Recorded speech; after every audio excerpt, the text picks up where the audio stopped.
அதாவது முட்டை மாந்திரிகம் அப்படிங்கும்போது ஒரு பழைய இதில் உள்ள ஒரு பழங்காலத்துலேருந்தே வருது. இது எதுக்காக பண்ணுறாங்க?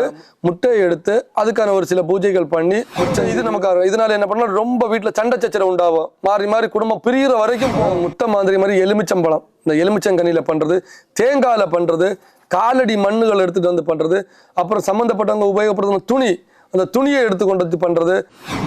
நேயர்கள் அனைவருக்கும் வணக்கம். இன்னைக்கு நம்ம யாரை சந்திக்க வந்திருக்கோம் அப்படின்னு பாத்தீங்கன்னா அருள்வாக்கு சுவாமிஜி திரு சுனில் சுவாமிகளை தான் சந்திக்க வந்திருக்கோம். ஐயா வணக்கம். வணக்கம் ஐயா, இந்த முட்டை மாந்திரிகம்ன்றாங்கல்ல, முட்டை மாந்திரிகம்னா என்ன?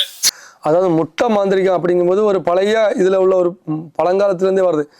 இது எதுக்காக பண்ணுறாங்கன்னா, முட்டை மாந்திரிகங்கிறது முட்டையை எடுத்து அதுக்கான ஒரு சில பூஜைகள் பண்ணி முச்சந்திலையோ இல்லைன்னா அதுக்கான ஒரு இதுக்கு அதை நம்ம இதில் வேண்டாம், அந்த மாதிரிப்பட்ட ஒரு சில விஷயங்களை பண்ணி ஒரு பாதிக்கப்பட்டவங்க, அதாவது இப்போ நீங்கள் ஒரு ஆள் வந்திருக்காங்கன்னா, என்ன பக்கத்து வீட்டுக்காரங்க இல்லை அக்கம் பக்கத்தில் உள்ளவங்க என்னை ரொம்ப டார்ச்சர் பண்ணுறாங்க, ரொம்ப எனக்கு தொந்தரவு கொடுக்குறாங்க, இல்லை வீட்டில் தேவையில்லாத இது உண்டாகுது அப்படிங்கிறதுக்கு இருக்காங்க. ஒரு சிலவங்க என்ன செய்கிறாங்கன்னா, அவன் நல்லா இருக்கிறா, அவனை பார்த்து என் வீட்டில் உள்ளவங்க நீ ஏன் அப்படி இல்லைங்கிற மாதிரி இது பண்ணுறாங்க. பொறாமை, அது அந்த பொறாமை காரணத்தினால வராங்க. இந்த மாதிரிப்பட்ட வரும்போது இந்த முட்டையில் மந்திரம் செய்து என்ன பண்ணுவாங்க, அவங்க வீட்டு வாசல்லையோ இல்லைன்னா முச்சந்திலையோ இல்லைன்னா அவங்க கடந்து போகிற இடத்துல வச்சு இந்த மாதிரி வச்சுட்டாங்கன்னா, இந்த முட்டை வீட்டில் இருக்கும்போது நம்ம என்ன பண்ண, காலமாக தூக்கம் வரும்போது வீடு பெருக்கிற வரும்போது வீட்டுக்கு முன்னாடி இருக்குது, அதை நம்ம எடுத்து போடுறதோ இல்லைன்னா கையால் எடுத்துட்டோம்னா அதோட இது நமக்கு இதனால என்ன பண்ணால் ரொம்ப வீட்டில் சண்டை சச்சரவு உண்டாகும். மாறி மாறி குடும்பம் பிரிகிற வரைக்கும் போவோம். 5 ரூபா 10 ரூபா முட்டையை வச்சு நம்ம செய்கிறது ஒரு குடும்பத்தையே பிரிக்கிறதுக்கான மந்திரத்திலேயே கொஞ்சம் பவரான இது முட்டை. ஏன்னா முட்டைங்கிறது ஒரு உயிர், அது ஒரு கரு. அந்த கருவை வச்சு தான் நம்ம இந்த மாந்திரிகம் பண்ணுறோம். அது ஒரு சிசு, அதை அதாவது உயிர் ஆயும் ஆகாமல் இருக்கிற ஒரு சிசு. அந்த இதை வச்சு நம்ம மாந்திரிகம் பண்ணி, சிலவங்க முட்டையில் மந்திரம் பண்ணி என்ன பண்ணாங்க, சுடுகாட்டில் கொண்டு புதைக்கிறது, இல்லை 3 நாள் வீட்டில் வச்சு அதுக்கப்புறம் போன எரிஞ்ச இடத்துல கொண்டு வச்சு புதைக்கிறது. அப்போ அது உள்ளே எப்படி அழுகி போய் வெடிக்குது. அது வெடிக்கும் போது வீட்டில் இருக்கிறவங்க கஷ்டம் உண்டாகும், வீட்டில் துர்நாற்றங்களை அந்த சம்மந்தப்பட்டவங்க வீட்டில் இருக்கிற கஷ்டங்களை கொடுக்கும். இது மாதிரி இருக்குது. அது மாதிரி ஒரு பொருளை திருட்டிட்டாங்க, இப்போ நம்ம ஒரு ஆள் வராங்க, என்னுடைய பொருளை திருட்டிட்டாங்க, அவங்கள கண்டுபிடிக்கணும். அப்படிங்கும்போது இது யாரு அப்படிங்கிறது இப்போ நம்ம நேரடியாக இந்த ஆள் தான் அவங்க பொருளை திருடிட்டாங்க அப்படின்னா கண்டிப்பாக ஒரு வீட்டில் பிரச்சனை உண்டாகும். இல்லை இவங்க போய் அவங்கள அடிக்கிறதோ, இப்போதான் ஒரு ஆளுக்கு இப்படி சொல்லிவிட்டோம், ஒரு அம்மா வந்தாங்க இப்படி ஒரு நகை திருட்டு போச்சுன்னு சொன்னாங்க, வீட்டில் இருக்கவங்க தான் எடுத்தாங்கன்னு சொல்லிவிட்டோம், அவங்க வீட்டில் போய் பிரச்சனை பண்ணி அது ரொம்ப அடிதடி ஆகி அந்த நம்ம தவறான ஒரு முடிவு எடுக்கிறதுக்கு போய் இப்படிலாம் பெரிய பெரிய பிரச்சனை உண்டாகும்.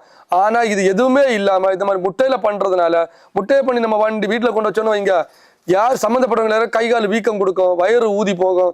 இந்த மாதிரிப்பட்ட இதில் அந்த முட்டைங்கிறது ஒரு சின்ன பொருள், பட் அதை வச்சு இந்த மாதிரிப்பட்ட நிறைய பெரிய பெரிய வேலைகள் பார்க்கலாம்.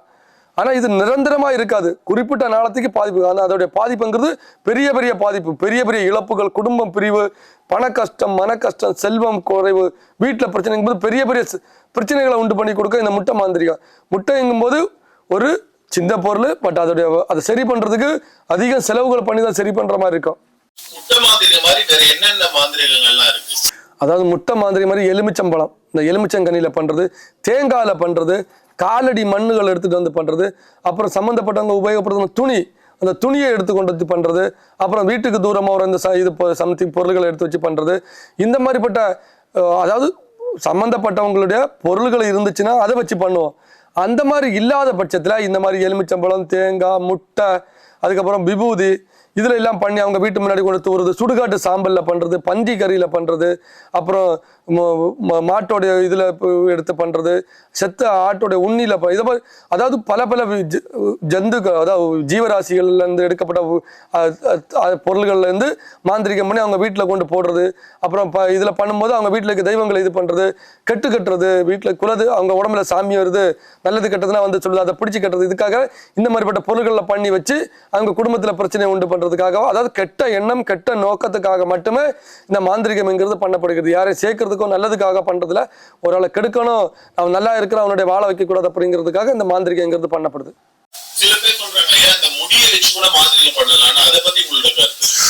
அதான் சொல்றேன்ல, இந்த தலைமுடி எங்கும் போது ஒரு ஆடு ஜீவராசி, முடி தானா வளர்ந்தாலும் அது நம்ம உடம்புல இருந்து ஒரு முடியை வச்சு, சாஸ்திரப்படி என்ன சொல்றாங்கன்னா, ஒரு முடியை வச்சு ஒரு ஆளுடைய உருவத்தையே வரையலான்னு இருக்குது. அது நம்ம பழைய இதுகளை புராண கதைகள்ல இருக்குது. அதனுக்கு அந்த அளவுக்கு தேர்ச்சி பெற்ற கலைஞர்களும் இருந்திருக்காங்க. அப்போ ஒரு முடியை வச்சு ஒரு ஆளுடைய தலையெழுத்தையே நம்ம எழுத முடியும் அப்படிங்கும்போது, அந்த முடியை வச்சு ஒரு ஆளுக்கு கெடுதலும் பண்ண முடியும். 100% சாத்தியமான ஒரு பொருள். நம்ம உடம்புல இருந்து ஒரு ஒரு கையோ காலையோ வெட்டி எடுக்க முடியாது. ஆனா நம்ம உடம்புல இருந்து எடுத்து கொண்டு வந்து பண்ண முடியும் அப்படிங்கிற ஒரு பொருள்னா அது முடிதான். இல்லைன்னா அவங்க உபயோகப்படுத்த துணியை தான் எடுக்க முடியும். அதுல என்ன அவங்க வேர்வை தான் படிஞ்சிருக்கு. ஆனா முடியுங்கும் போது அவங்களுடைய ஒரு ஜீனு அதை வச்சு நமக்கு அவங்களுக்கு கண்டிப்பா 100க்கு 100% பண்ணலாம் மாந்திரிகம். அதாவது இந்த முடி அப்படிங்கும் போது என்னன்னா நம்ம வீட்டுல ஒரு தலைவிரி கோலமா இருக்கிற வீடு சுத்தி முடி இருக்குது, அது இருக்கக்கூடாது. அதை வச்சுதான் இந்த மாதிரிப்பட்ட அதாவது தப்பு பண்றதுக்கு நம்மளே வழி அமைச்சு கொடுக்குற மாதிரி இருக்குது. வீட்டுல இருக்கு இப்போ வீட்டுல தலையை சீவுறாங்க பொம்பளைகளை, அப்படியே சுத்தி வெளியில போடுறாங்க.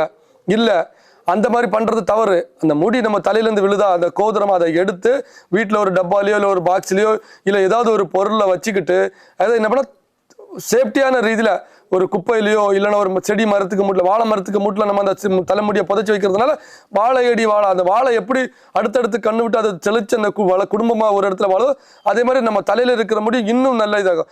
இந்த முடியை நம்ம நெருப்புல போட்டு எரிக்கிறதுனால என்ன பண்ணுறதுன்னா நிறைய முடி கொட்டுறதுக்கான பிரச்சனைகள் உண்டாகுது. இந்த மாந்திரிகம் பண்றவங்க நம்ம முடி வீட்டில் அங்கங்க நாலா பக்கம் பறந்து இருக்குது, அதை எடுத்துட்டு போய் பண்ணிடுறாங்க. அப்ப நம்ம தலையிலேருந்து நம்ம ஒரு ஆள் நம்மளை அறியாம நம்ம முடியை எடுக்க முடியாது. இது நம்மளா அறியாம நம்ம உடம்புல இருந்து கீழே உதிர்றது. அப்ப அதை முடிஞ்ச அளவுக்கு இந்த முடியுங்கிறது ஒரு பாதுகாப்பா இது பண்ணி அதை நம்ம அப்புறப்படுத்துறது ரொம்ப நல்லது. நன்றி.